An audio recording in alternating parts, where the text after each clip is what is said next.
땅을 믿음으로 살아가는 우리들에게 하나님은 늘 말씀하십니다. 너를 있는 모습 그대로 사랑하겠노라고.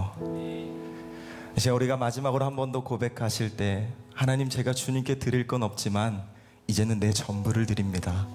나를 받아주시옵소서. 우리 이 믿음의 고백으로 한 번 더 찬양합니다.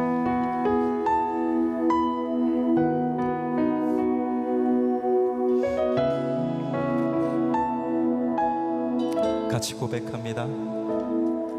나의 주 나의 하나님이여 주를 경배합니다. 주 사랑하는 나의 마음을 주께서 아시나이다. 나의 주 나의 하나님이여 주를 경배합니다. 주 사랑하는 나의 마음을 주께서 아시나이다.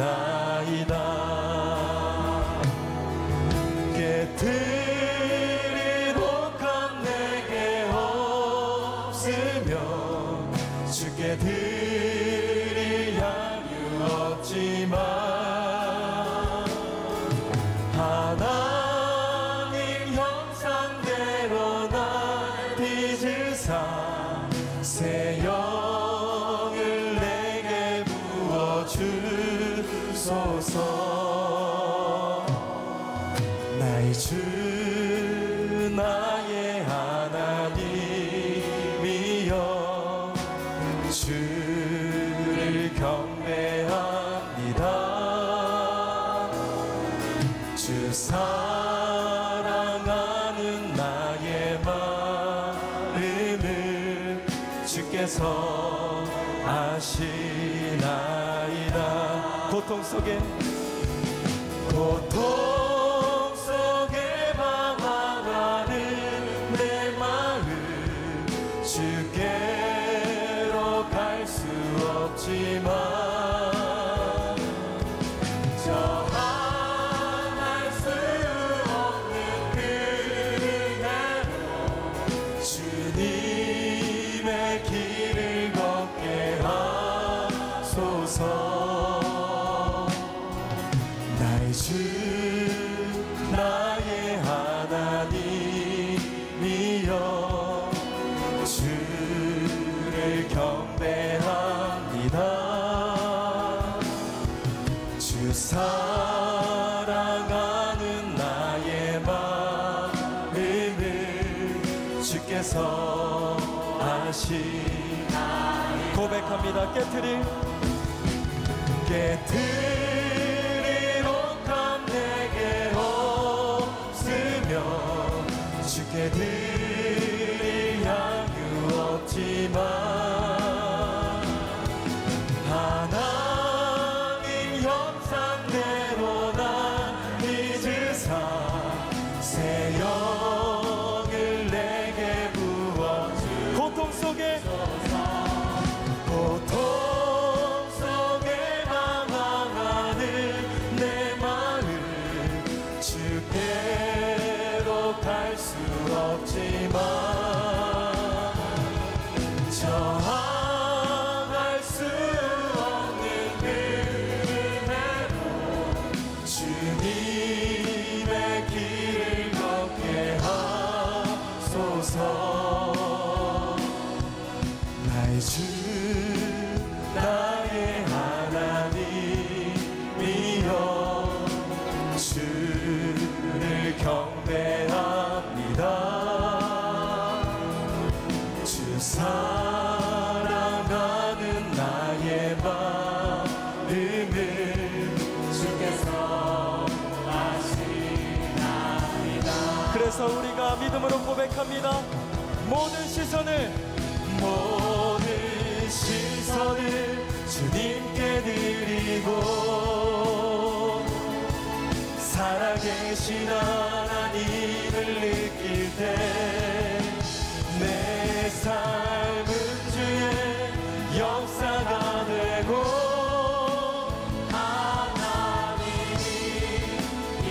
주님께 나의 손을 들고 고백합니다. 모든 시선을 주님께 드리고 살아계신 하나님을 느낄 때 내 삶은 주의 역사가 되고 하나님이 우리가 마지막으로 모든 시선을 주님께 드리고 전능하신 하나님을 느낄 때 새 삶은 주의 나라가 되고 하나님 이 시간 주실 말씀을 기대하며 함께 합심으로 기도합니다.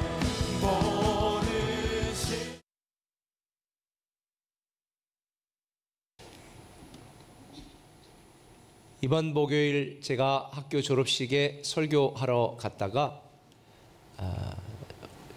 저를 사랑하고 아끼는 한 선배 목사님으로부터 봉투를 2개 받았습니다.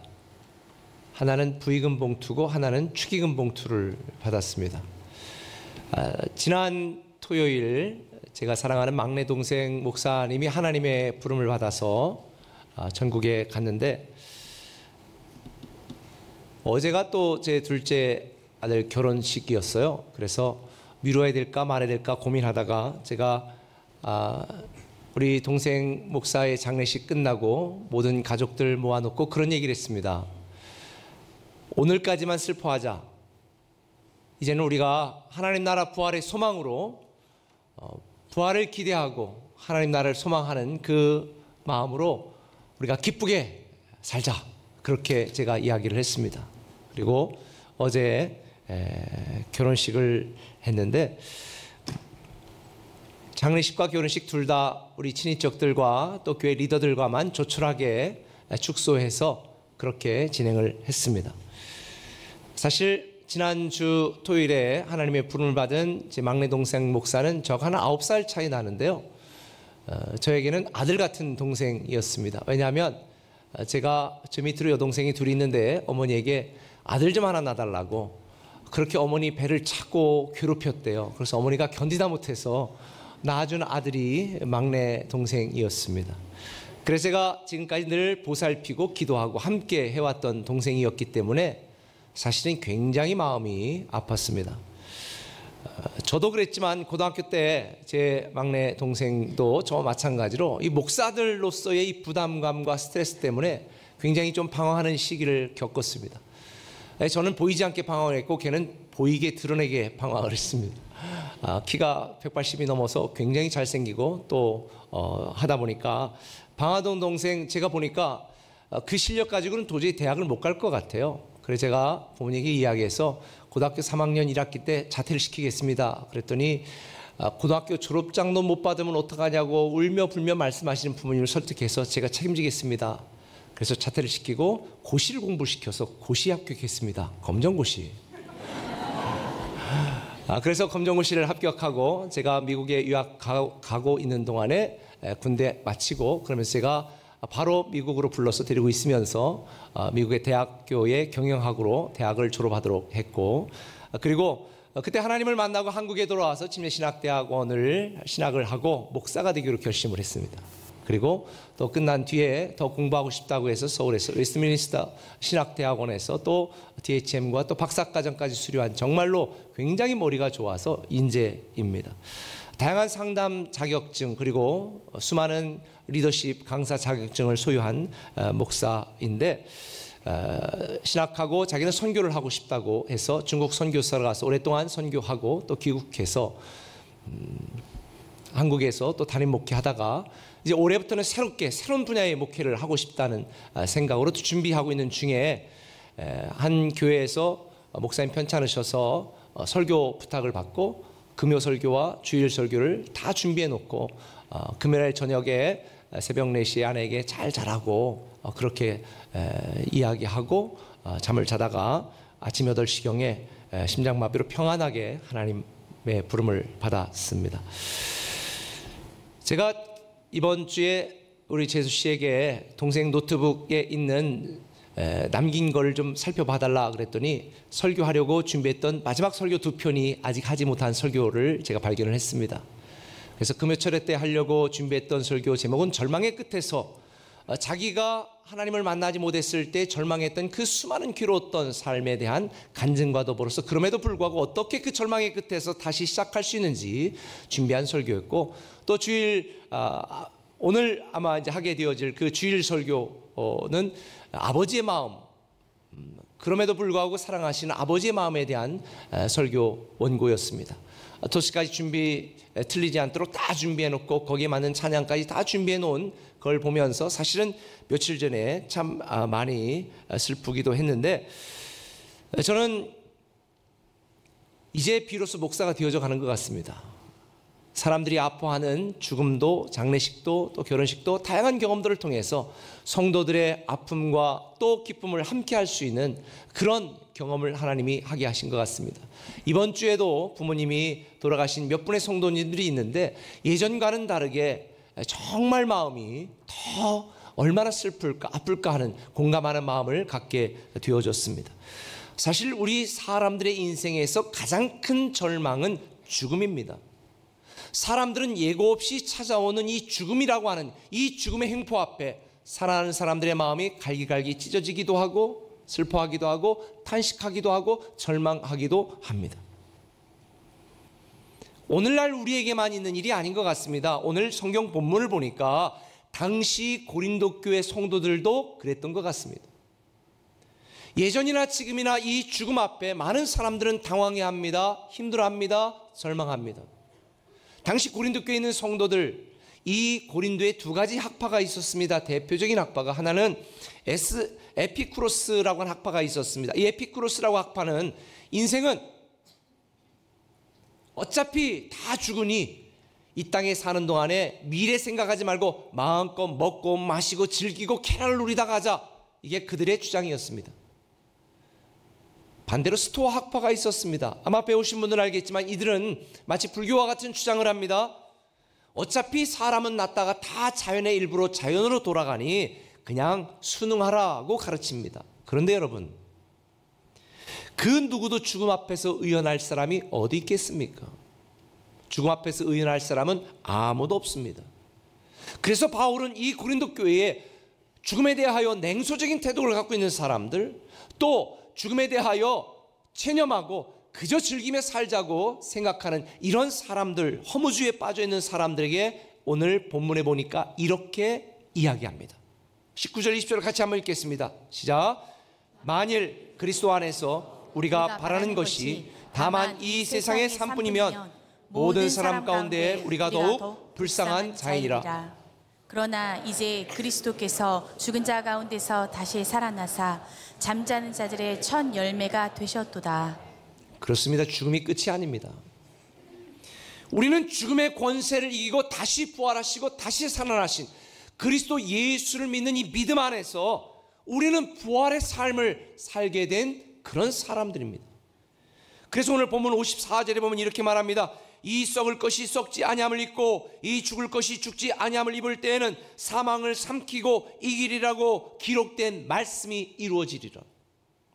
사망을 이기고 다시 살아날 것이다 라고 하는 이 말씀이 반드시 이루어질 거라고 말씀하고 있는 것입니다. 세상 사람들은 착한 마음을 다른 사람에게 호의를 베푸는 마음 정도로 생각을 합니다. 그러나 제가 오늘 여러분에게 말하는 착한 마음은 하나님 아버지의 마음입니다. 이 세상에 착하고 선한 사람은 아무도 없습니다. 오직 하나님만이 착하고 선하다고 성경은 말하고 있습니다. 다시 말해 착한 마음은 아버지의 마음입니다. 우리를 사랑하신 아버지의 마음, 죽음에 절망하지 않고 반드시 영생을 누리고 영원히 살 거라고 하는 이 희망적인 마음, 이것이 바로 착한 마음입니다. 죽음을 이기고 부활의 소망을 주신 하나님의 말씀을 믿고 기대하는 마음, 이게 바로 착한 마음입니다. 이런 착한 마음을 가질 때 우리의 삶에 새로운 소망이 시작되는 줄 믿으시길 바랍니다. 이 생명의 복음에 순종하고 기대하는 착한 마음이 우리에게 새로운 소망을 가져다 주는 것입니다.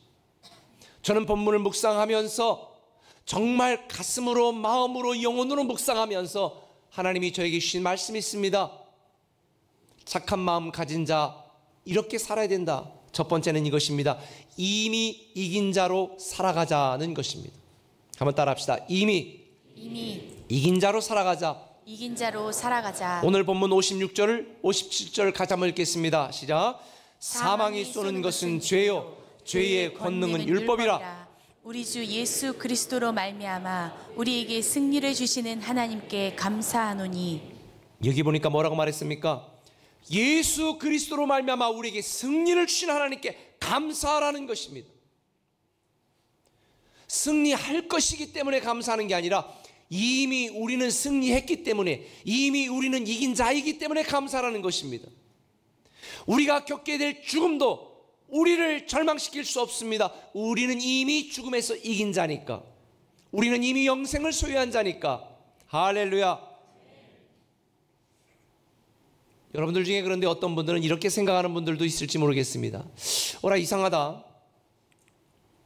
뭘 우리가 이미 이긴 자야? 나는 여전히 죄와 이 사망의 두려움과 무서움 속에 나는 떨고 있는데, 그래서 선포하는 것이 중요합니다. 그래서 감사라고 하는 것입니다. 우리는 이미 이긴 자이기 때문에, 비록 지금 우리는 육신의 지배를 받고 있지만 이미 사망을 이긴 자입니다. 예수 그리스도께서 잠자는 자들의 첫 열매가 되신 것처럼 우리 모두도 다시 살아날 것이다. 우리는 모든 절망과 탄식과 슬픔과 고통과 문제에서 이긴 자다. 주님은 우리에게 이렇게 선포하는 것입니다. 웰터 마샬이 쓴 성화의 신비라는 책이 있습니다. 그 책 서문에 보면 웰터 마샬이라는 분은 자기 이야기로 글을 시작합니다. 그는 자기 믿음으로는 죄에 대한 승리를 확신할 수가 없었습니다. 두려움에 대한 공포에서 벗어날 수가 없었습니다. 심지어 그는 목사였습니다. 그런데도 그는 죄책감에 빠져 살았습니다. 자기 자신에 대한 절망감으로 힘들어했습니다. 내가 목사이면서도 왜 나는 이런 죄를 지을까? 왜 목사이면서도 나는 이런 습관적인 죄에서 벗어나지 못할까? 나는 목사이면서도 왜 이렇게 수많은 양심적인 이 죄 때문에 나는 반복해 지으며 살아가고 있는가? 그는 괴로웠습니다.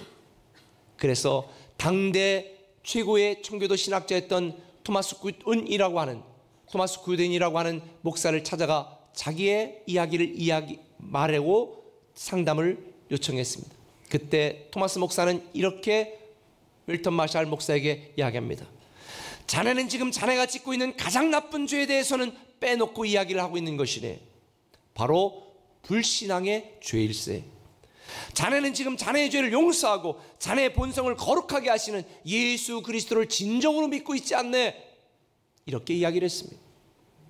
웰턴 마샬 목사는 큰 충격을 받았습니다. 자기는 자기가 목사이면서도 자기가 벗어날 수 없고 헤어날 수 없는 이 죄책감과 죄로부터 괴로웠습니다. 그런데 토마스 목사는 말하는 것입니다. 너의 육체적인 성품이나 연약감 때문에 짓는 죄만 죄냐? 최고의 죄는 그 모든 죄에서 너를 자유롭게 하고 해방시키고 구원한 하나님을 믿지 않는 그 불신앙이 더 큰 죄다. 요한일서 1장 9절은 말합니다. 만일 우리가 우리의 죄를 자백하면 저는 미쁘시고 오르사 우리를 모든 죄와 불의에서 깨끗게 하실 것이다. 여러분 알다시피 우리가 구원받을 만한 자격이 있어서 구원받은 게 아닙니다. 여러분 다 더러운 사람들입니다. 죄악된 사람들입니다. 거기에 저도 포함되어 있습니다. 우리가 우리에 대한 하나님의 은혜가 아니면 우리는 구원받을 수 없는 그런 죄악된 존재입니다. 구원받고도 여전히 습관적이고 더러운 죄를 짓는 게 우리 자신의 연약함입니다. 그래서 우리는 죄책감에 시달립니다. 너무 힘듭니다. 그런데 이거 아세요? 그런 모든 우리의 죄와 연약함에서 하나님은 사랑으로 은혜로 우리를 구원하시고 자유케 하시고 의롭게 하셨습니다. 할렐루야. 이게 바로 칭의 구원입니다. 의로워서 의롭다고 봐주는 게 아니라 의롭지 않고 더럽지만 예수 그리스도의 복음으로 나를 위해 십자가 달려 죽으신 예수 그리스도를 믿는 믿음으로 우리는 자유하게 된 것입니다. 내 행위와 관계없습니다. 내 죄악과 관계없습니다. 하나님의 은혜와 사랑 때문에 구원받은 것입니다. 그걸 믿지 않은 불신앙의 죄가 여러분이 짓는 죄보다 훨씬 더 큰 죄입니다. 그래서 성경은 말합니다. 진리가 너희를 자유케 하리라. 진리신 예수 그리스도가 우리를 자유케 하는 것입니다. 결국 주님의 문제가 아닙니다. 내가 짓는 죄가 문제가 아닙니다. 나를 사랑하시고 나를 위해 십자가 달려 죽으시고 부활하신 그 주님을 믿지 않는 불신앙의 죄가 가장 큰 죄입니다. 수많은 설교를 들으면서도 믿지 않는 불신앙의 죄. 오늘 여러분이 가져야 될 마음, 취해야 될 마음이 뭔지 아세요? 승리의 마음입니다. 착한 마음입니다. 우리는 자유하다. 우리는 죄로부터 해방되었다. 우리는 용서함 받았다. 우리가 짓고 있는 죄 모든 것에 대하여 우리는 용서함을 받았다. 하나님의 자녀가 되었다. 하나님의 은혜와 사랑 때문에. 그래서 로마서 6장 11절은 말합니다. 이와 같이 너희도 너희의 자신의 죄에 대하여는 죽은 자요 그리스도 예수 안에서 하나님에 대하여는 살아있는 자로 여길지어다. 여길지어다가 굉장히 중요합니다. 선포하라는 것입니다. 이미 이겼다는 것을 선포하라는 것입니다. 이미 구원받았다는 것을 선포하라는 것입니다. 이미 자유한 자가 됐다는 것을 선포하라는 것입니다. 심지어 우리가 겪을 이 죽음으로부터 우리는 이기고 영생과 생명을 소유한 자라는 것을 선포하라는 것입니다. 패배를 외치는 사람은 절대로 승리할 수가 없습니다. 예수님도 이 땅에 계실 때 우리처럼 사실은 죽음을 경험했습니다. 저는 의아했습니다. 아니 왜 예수님이 굳이 죽음을 경험하셔야 됐을까? 그런데 예수님이 굳이 죽음을 경험하신 이유에 대하여 성경은 이렇게 말합니다. 히브리서 2장 15절 쉬운 성경을 한번 같이 큰 목소리로 읽겠습니다. 또한 죽음에 대한 두려움에 사로잡혀 사는 사람들을 자유롭게 하기 위해 사람과 같은 모습으로 죽으셨습니다. 예수님이 죽으신 것은 죽음에 대한 두려움에 사로잡혀 사는 사람들을 자유롭게 하기 위해 사람의 모습으로 죽으셨다는 것입니다. 내가 죽어봤다. 나도 죽어봤다. 죽음 별거 아니야. 우리는 이미 사망에서 이긴 자야. 할렐루야. 이 믿음이 있다면 우리는 다르게 살게 되어집니다. 그래서 주님은 말했습니다. 다 이루었다. 우리는 죽음의 패잔병이 아니라 영생의 승리자이심을 믿으시기를 바랍니다. 더 이상 사망의 매인자처럼 살지 마시고 죽음의 공포와 두려움과 우리가 지금 모든 죄책감과 죄로부터 자유로우시기를 예수님의 이름으로 축원합니다. 내 안에 계신 예수께서 내 모든 죄를 위하여 십자가 달려 죽으셨습니다. 이걸 믿지 않는 것은 불신앙입니다. 이 믿음으로 우리는 우리 연약함 죄악됨에도 불구하고 영생을 소유하고 생명을 소유한 하나님의 자녀가 되는 것입니다. 그런데요, 부활은 우리가 죽어서 경험하는 것이 아니라 그것뿐만 아니라 오늘 살아있는 오늘의 우리의 삶 속에서도 경험하는 예수 그리스도의 능력이심을 믿으시길 바랍니다. 그동안 여러분을 패배의식으로 사망의식으로 낙심하게 한 많은 일들이 있을 것입니다.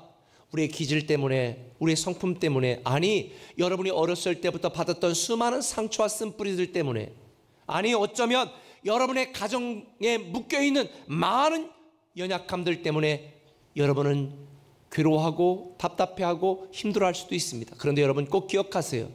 오늘 여러분의 인생에서, 여러분의 가정에서, 여러분의 믿음에서 다시 부활의 놀라운 역사가 일어나야 됩니다. 우리는 이미 이긴 자입니다. 오늘 본문은 말합니다. 너는 이미 이겼음을 선포하고 승리에 대하여 감사하라. 우리는 이겨놓고 싸우는 사람들입니다. 이겨놓고 살아가는 사람들입니다. 우리는 이미 이긴 자입니다. 저는 여러분을 힘들게 하는 모든 죄책감과 여러분의 두려움과 여러분의 공포와 무서움, 불안, 염려, 근심에서도 해방되시기를 예수님의 이름으로 축원합니다. 우리는 이미 이긴 자입니다. 그래서 말이 중요합니다. 선포하는 것입니다. 말하는 것입니다. 기도하는 것입니다. 찬양하는 것입니다. 이게 선포입니다. 우리는 이미 이긴 자입니다. 어떤 상황에서도 하나님의 마음을 품은 이긴 자로서의 삶을 살아가는 저와 여러분 되시기를 예수님의 이름으로 축원합니다. 이미 이긴 자라는 믿음이 있다면 오늘 본문을 통해 우리에게 이렇게 살도록 권면하십니다. 아직 남은 자로 살아가라는 것입니다. 한번 따라합시다. 아직 남은 자로 살아가라. 여러분, 우리가 살아가는 동안에 흔들릴 일들이 참 많습니다. 이미 이긴 자라는 믿음이 있음에도 불구하고 우리를 실망하고 낙심케 만드는 일들이 참 많습니다. 쓰러지고 좌절하고 낙심할 일들이 얼마나 많아요. 그럼에도 불구하고 우리는 견실하며 주의 일에 더욱 힘써야 됩니다. 오늘 본문은 말합니다. 58절에 그러므로 내 사랑하는 형제들아 견실하며 흔들리지 말고 항상 주의 일에 더욱 힘쓰는 자들이 되라. 이는 너희 수고가 주 안에서 헛되지 않은 줄을 알미니라. 성경의 역사는 남은 자의 역사입니다. 하나님은 남은 자들을 통해 하나님의 역사를 이루어 가십니다. 이 세상이 범죄하여 모든 사람을 멸망시키려고 할 때 하나님은 노아, 남은 자 노아를 통해서 새로운 구원의 역사를 만들어 가셨습니다. 430년 동안 이스라엘 백성들이 애굽에서 고통을 당하고 신음하여 죽겠다고 몸부림칠 때에 하나님은 남은 자 모세를 통해서 이스라엘 백성들을 구출하셨습니다. 오늘 바울은 성경에서 고린도 교회 성도뿐만 아니라 저와 여러분에게도 우리가 남은 자라고 말씀하고 있습니다. 여러분, 저와 여러분들보다 똑똑한 분들 참 많았습니다. 먼저 간 분들 중에 사실은 제 동생 목사도 IQ가 굉장히 좋습니다. 머리가 굉장히 좋았습니다. 내가 늘 프로했습니다. 그런데요, 똑똑하고 실력 있고 준비된 사람들이 왜 하나님 앞에 가고 별 볼 일 없는 우리 같은 사람이 이 땅에 남아있을까요? 하나님은 우리에게 이 땅의 아버지의 마음, 하나님의 사랑, 절망 끝에 있는 사람들에게 희망의 증거가 되라고 우리를 남겨놓으신 것입니다. 이 땅에 수많은 하나님의 교회를 세우고 이 땅에 하나님을 위해 헌신하는 수많은 사람들을 세워나가는 일에 나를 사용하시려고 남겨놓은 게 아닐까, 저는 이런 생각을 하게 되었습니다. 오늘날 복음으로 구원을 받았으면서도 무익한 종으로 살아가는 사람들이 참 많습니다. 복음으로 은혜로 구원을 받았으면서도 자기밖에 모르는 사람들이 참 많습니다. 그러나 저는 이 말씀을 준비하면서 다시 이런 생각을 합니다. 하나님이 나를 이 땅에 남겨놓으신 것, 이 땅의 목사는 나밖에 없다는 마음을 갖게 하셨습니다. 오늘 본문에 보니까 뭐라고 말합니까? 항상 주일에 더욱 힘쓰는 자들이더라. 흔들리지 말고 더욱 주일에 힘쓰는 자들이더라는 것입니다. 저는 다시 결심합니다. 이 땅의 목사는 나 혼자밖에 없다. 이런 마음으로 목회를 해야 되겠다. 이런 결심을 했습니다. 여러분, 하나님이 저와 여러분을 이 땅에 남겨놓으셨습니다.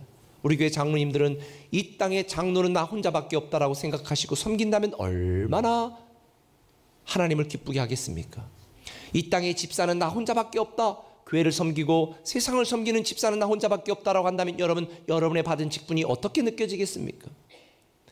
이 땅에 가족이라고는 나 혼자밖에 남겨놓지 않았다라고 생각한다면 여러분은 여러분의 가족들에게 어떻게 여러분 섬기고 사랑해야 되겠습니까?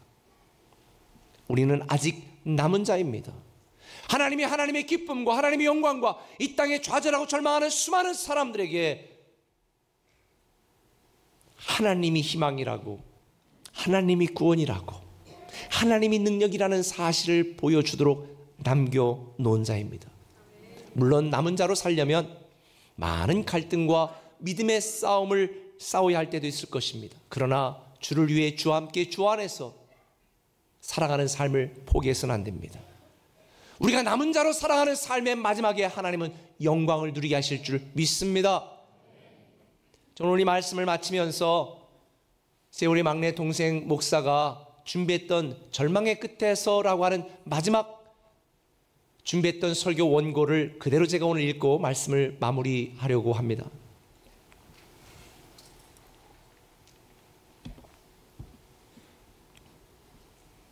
원고를 그대로 읽겠습니다. 여러분, 이 땅에서의 삶을 마칠 때 어떤 인생의 발자취가 담긴 자막에 올라가기를 원하십니까?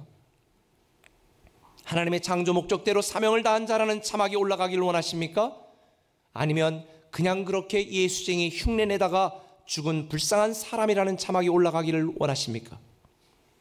하나님이 주신 거룩한 사명을 위해 살다가 죽은 사람이라는 자막이 올라가기를 원하십니까? 아니면 접시물에 담긴 절망에 코박고 그렇게 갔다는 자막이 올라가기를 원하십니까? 하나님은 우리를 예수 그리스도의 빛을 비추는 등대로 삼아주셨습니다. 그 어떤 파도에도 무너지지 않는 등대로 삼아주셨습니다. 그것이 우리의 본질입니다. 저기 사람들을 삼켜버리는 세상의 바다에서 허우적거리는 사람들을 향해 빛을 비추라 명하셨습니다.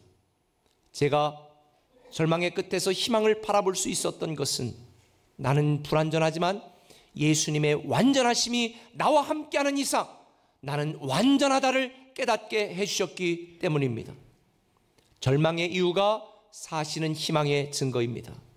저와 여러분은 그 어떤 세찬 파도가 밀려온다 할지라도 결코 무너지지 않도록 구원받은 자녀들입니다.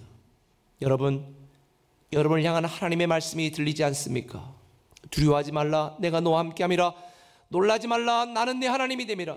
내가 너를 굳세게 하리라. 참으로 너를 도와주리라. 참으로 나의 의로운 오른손으로 너를 붙들리라. 하나님은 우리에게 사명을 주셨고 우리가 그 사명을 이룰 때까지 우리를 넘어지고 쓰러져 있게 그냥 두시지 않습니다. 저와 여러분, 험한 풍파 치는 세상 바다에서 어디로 가야 되는지 방향을 잃지 마십시오. 밀려오는 파도를 절대 두려워하지 마십시오. 저 파도는 주님과 함께하는 우리를 결코 무너뜨리지 못합니다. 저 파도는 우리가 건너야 할 모험이지 우리를 가로막는 장애물이 아닙니다. 파도를 피하지 마십시오. 피하면 침몰합니다. 당당히 정면으로 맞서야 합니다. 그래야 넘을 수 있습니다. 저 무서운 절망이라는 파도를 넘을 수 없을 것 같아도 우리는 넘을 수 있습니다. 저 무서운 절망이라는 파도가 우리를 삼킬 것 같아도 우리는 침몰하지 않습니다. 우리 앞에 소리치며 달려드는 저 광란의 파도는 허상입니다. 가짜입니다. 저 무서운 파도 위에서 전혀 요동치 않으시고 우리의 손을 잡아주시는 예수님이 진짜입니다.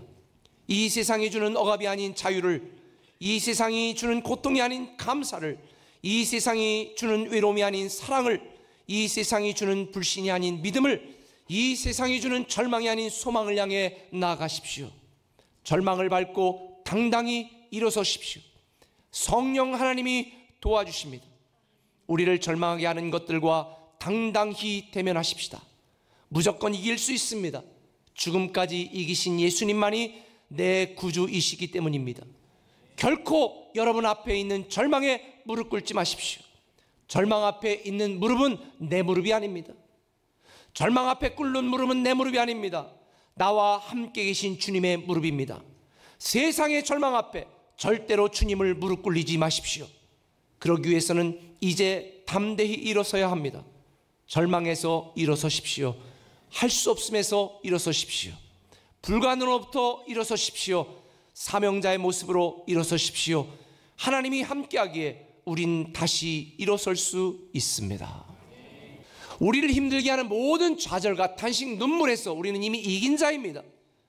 끝까지 오늘 본문 말씀처럼 흔들리지 않고 아직 남은 자로 살아가시고 이미 이긴 자로 당당하게 선포하며 살아가는 저와 여러분 되시기를 예수님의 이름으로 축원합니다.